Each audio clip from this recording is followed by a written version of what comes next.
Eu gostaria que você abrisse sua Bíblia em Mateus,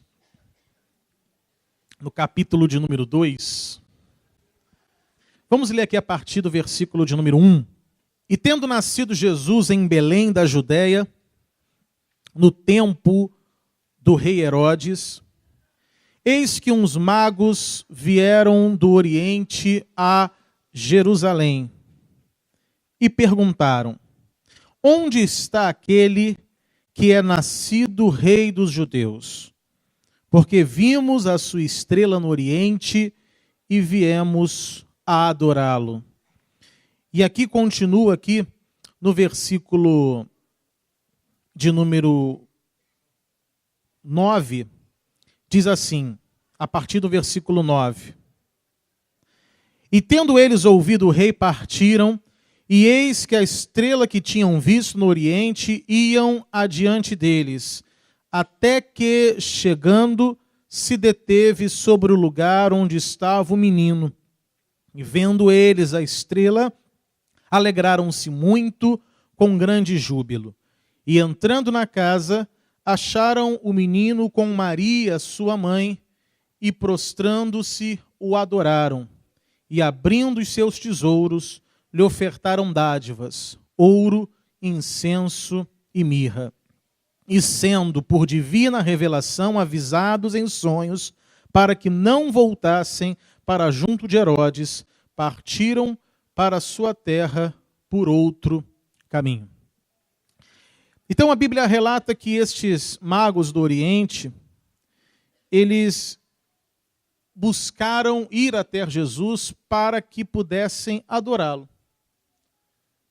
Percorreram um longo caminho com a única intenção de adorar aquela criança que tinha acabado de nascer. Essa tem que ser a nossa natureza. De irmos ao encontro do Senhor para adorá-lo. Simplesmente pelo prazer de estar perto. Pelo prazer de estar diante do Senhor. Então esta adoração, ela não tem distância. Não importa se está frio ou se está calor. Não importa se está chovendo ou não. Todos nós que saímos das nossas casas para vir até esse local, sempre tem que ser com o objetivo de adorar. E não importa o quão longe você está, ou que dificuldades você possa ter no dia para se deslocar até aqui. O que aqueles magos do Oriente queriam? Nada. Jesus era um recém-nascido. Não tinha nada para oferecer àqueles homens que foram até lá. Não tinha nada. Não foram lá para fazer um pedido, né, ao bebê Jesus, até porque ele não poderia ainda fazer nada. Mas simplesmente se deslocaram, viajaram para adorar e para presentear. Então esta adoração, ela sempre tem que existir. E geralmente a adoração, ou o desejo de adorar, ele está presente na vida de uma pessoa quando ela reconhece a importância que Jesus tem em sua vida. Ou quando há dentro dela um grande sentimento de gratidão. A gratidão é um dos elementos que nos levam a querer, a adorar Jesus sempre. Em Lucas, no capítulo 7, abra lá sua Bíblia, quando nós somos gratos a Cristo, sempre haverá dentro de nós o desejo de adorá-lo, o desejo de estar perto, o desejo de estar em contato com Cristo, sempre. Lucas 7, versículo 36. E rogou-lhe um dos fariseus que comesse com ele. E entrando em casa do fariseu, assentou-se à mesa. E eis que uma mulher da cidade, uma pecadora, sabendo que ele estava à mesa em casa do fariseu, levou um vaso de alabastro com unguento. E estando por detrás, aos seus pés, chorando, começou a regar-lhe os pés com lágrimas, e enxugava-lhes com os cabelos de sua cabeça, e beijava-lhes os pés, e ungia-lhes com unguento. Quando isso viu o fariseu que o tinha convidado, falava consigo, dizendo: se este fora profeta, bem saberia quem e qual é a mulher que lhe tocou, pois é uma pecadora. E respondendo Jesus, disse-lhe: Simão, uma coisa tenho a dizer-te. Ele disse: dize-a, mestre. Um certo credor tinha 2 devedores. Um devia-lhe 500 dinheiros e outro 50. E não tendo eles com o que pagar, perdoou-lhes a ambos. Dize, pois, qual deles o amará mais? E Simão respondendo disse: tenho para mim que é aquele a quem mais perdoou. E ele lhe disse: julgaste bem. E voltando-se para a mulher, disse a Simão: vês tu esta mulher? Entrei em tua casa e não me deste água para os pés, mas esta regou-me os pés com lágrimas e nos enxugou com os seus cabelos. Não me deste ósculo, mas esta, desde que entrou, não tem cessado de beijar os meus pés. Não me ungiste a cabeça com óleo, mas esta ungiu-me os pés com unguento. Por isso te digo que os seus muitos pecados lhe são perdoados, porque muito amou, mas aquele a quem pouco é perdoado, pouco ama. É interessante que Jesus ele começa a falar de 2 credores, que um devia 500 e o outro devia 50. Mas não importa quem é que devia mais. Ambos não tinham condições de pagar as suas dívidas. A mesma coisa acontece com a humanidade. Não importa a gravidade do pecado que alguém cometeu. Pode ser um pecado de 50 ou um pecado de 500. Independente da natureza, da gravidade ou do tamanho do pecado, ninguém tem condições de quitar esta dívida com o Senhor. Ninguém. E por conta disso, Jesus lhe perdoa tanto aquele que deve 500, tanto aquele que deve 50. Ele perdoa tanto aquele que, na nossa visão humana, cometeu pequenos pecados ou grandes pecados. Se é que a gente pode colocar pecado numa escala de grandeza. A grande questão que Jesus levanta aqui é aqueles que foram perdoados de 50. Jesus pergunta para Pedro: olha, um devia 500, o outro devia 50. Os 2 foram perdoados. Quem ama mais? Aí o Pedro, pela lógica, respondeu: eu acho que quem vai amar mais é aquele que foi perdoado de 500. E Jesus falou: você está certo. E aí ele fala aqui no versículo de número 47. Vamos ler de novo? Por isso te digo que os seus muitos pecados lhes são perdoados, porque muito amor. Mas aquele a quem pouco é perdoado, pouco ama. Então Jesus traz uma realidade aqui, que às vezes nós precisamos enxergar nas nossas vidas. Ou seja, aqueles que talvez foram pouco perdoados, talvez não o adorem ou não demonstrem tanta gratidão a Deus como deveriam. Não deveria ser assim. Todos, independente se deviam 500 ou se deviam 50, deveriam ser gratos a Cristo pelo perdão que receberam. Deveria ser dessa forma. Não importa se alguém foi tirado de um grande lamaçal na vida, ou se aquela pessoa sempre teve uma vida tranquila, sem muitos exageros. Mas o que Jesus está dizendo é, aquele a quem pouco foi perdoado, ou seja, ele não consegue talvez enxergar a obra de Deus na vida dele. É como se ele não conseguisse enxergar o antes e o depois. Há aqueles que dizem assim, não, pastor, sempre teve uma vida tranquila, sempre tive uma vida regrada, sempre fui obediente aos meus pais, sempre fui uma pessoa estudiosa, nunca dei trabalho para ninguém, sempre cumpri com as minhas obrigações, sempre fui honesto e verdadeiro nas minhas relações, sempre ajudei o próximo, sempre fui uma boa pessoa. Aí essa pessoa vai dizer, mas do que eu fui perdoado então? O que mudou na minha vida? Há quem diga, minha vida não mudou nada, porque eu continuo sendo honesto, eu continuo sendo uma boa pessoa, eu continuo ajudando o próximo, eu continuo sendo um bom filho, eu continuo sendo estudioso, eu continuo sendo tudo aquilo de bom que eu sempre fui. Aí esta pessoa talvez olhe para si e não consiga saber o que Jesus fez na vida dela. Diferente daquele que talvez diga, não, eu era um criminoso, eu era um assassino, eu era bandido, eu era mau.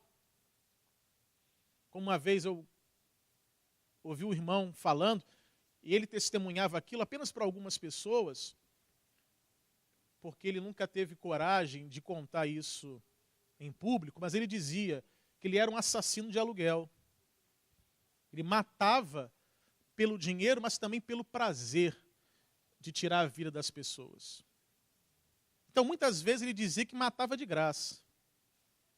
Porque além do dinheiro, ele tinha prazer em fazer aquilo. Tirar a vida das pessoas. E todas as vezes que ele lembra, ele chora, ele pede perdão, ele clama, ele agradece Jesus pela vida que ele foi transformado. Porque ele sabe da onde ele foi tirado, ele sabe o que ele fez, ele sabe o que ele era, o quão mau e cruel ele era no passado. Então, é um tipo de pessoa que sempre se quebranta, que sempre chora, que sempre clama, que se envolve e que tenta hoje com a sua vida fazer o máximo possível para alcançar pessoas, para resgatar pessoas, para salvar pessoas. É disso que Jesus está falando, a quem muito foi perdoado, muito ama. Mas não importa se você devia um, pode ser que você devia um, a tua dívida é apenas de um.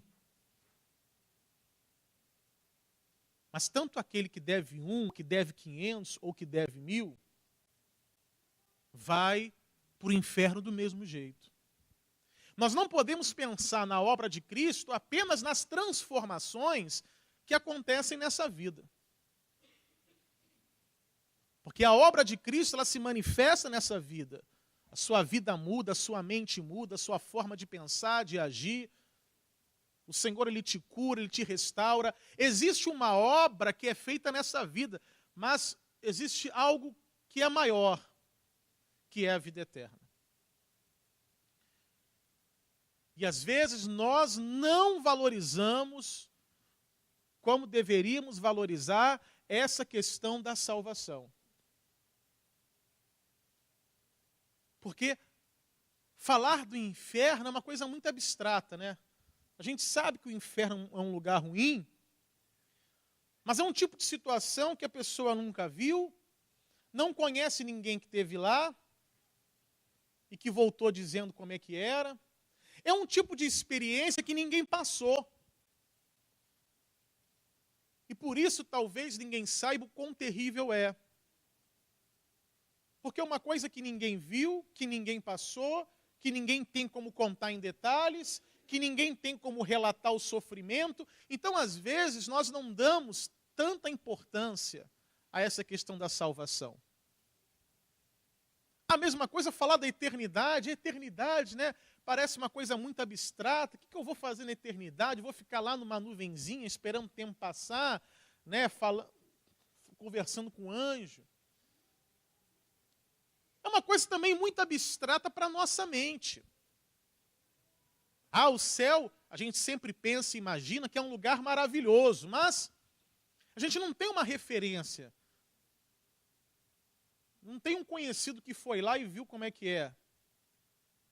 Então, talvez as pessoas não almejem, não desejem este céu ou essa eternidade como deveria. Porque não tem essa referência. E aí então Jesus fala dessa mulher, que o próprio fariseu diz que era uma pecadora.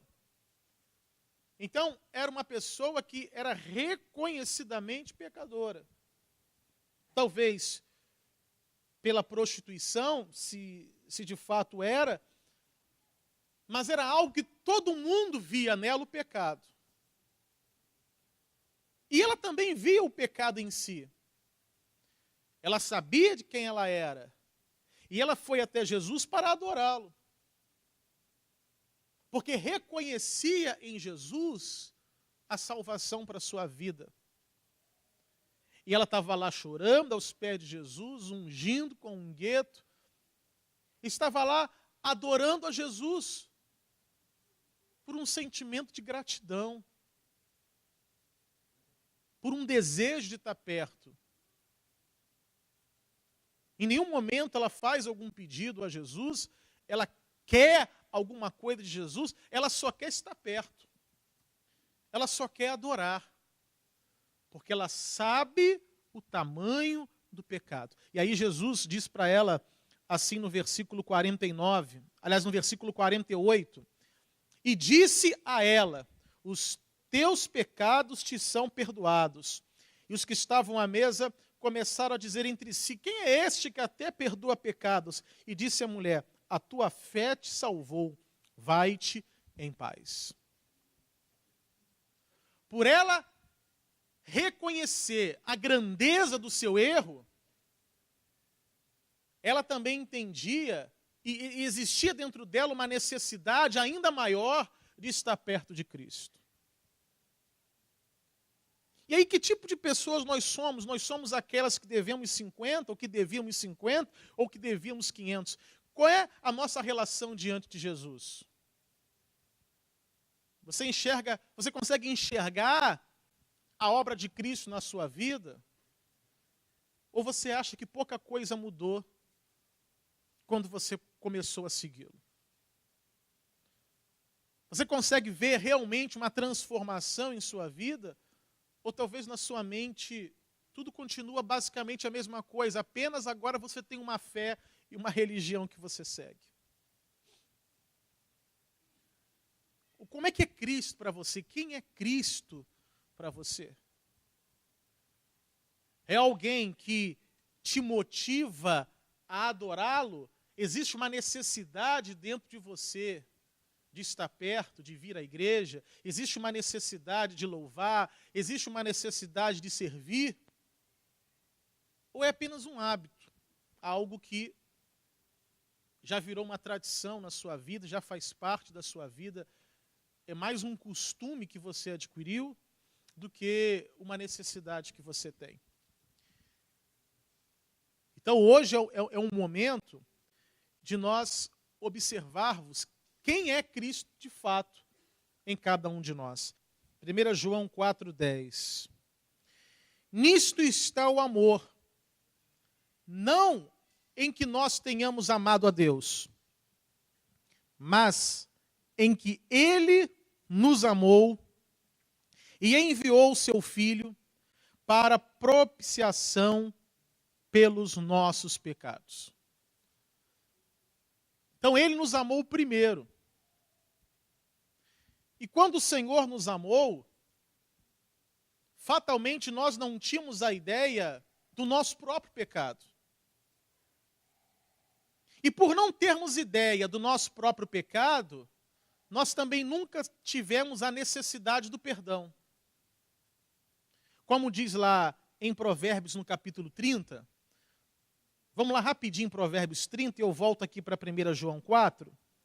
Lá em Provérbios, no capítulo de número 30, está escrito dessa forma. Provérbios 30, no versículo 20, está escrito assim: tal é o caminho da mulher adúltera. Ela come e limpa a sua boca e diz: não cometi maldade. Então Provérbios fala que para a mulher adúltera, a rotina de vida dela é uma coisa absolutamente normal e natural. Ela não consegue enxergar como se aquilo fosse algo pecaminoso. Ela vai enxergar como talvez uma profissão como outra qualquer.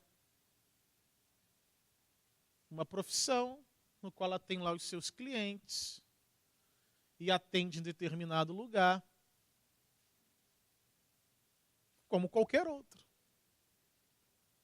É o que ele fala. Ela come, limpa a sua boca e diz: não cometi maldade. Ou seja, não há nada demais, eu estou ganhando aqui o meu dinheiro honestamente, com um corpo que me pertence. Ou seja, muitos são desta forma, não talvez em relação à prostituição, mas em relação a outras coisas da vida. São aqueles que enxergam pecados como coisas normais, naturais e aceitáveis, e não há nenhum tipo de peso na consciência. Mas antes disso, como diz lá, voltemos a 1 João 4. O Senhor nos amou. Ele nos amou. E diz aqui no versículo então 10, 1 João 4,10. Nisto está o amor, não em que nós tenhamos amado a Deus, mas em que Ele nos amou e enviou seu Filho para propiciação pelos nossos pecados, para sacrifício, dando uma vida pela outra. Porque assim era a regra, uma vida pela outra. Então, a humanidade pela vida de Cristo. Então ele teve que morrer. É vida por vida. Te substituindo. Mas se nós não tivermos a consciência da grandiosidade, da importância disso, nós vamos viver como aquele que só devia 50. Achando que talvez as suas boas atitudes fossem capazes de apagar automaticamente os erros do passado.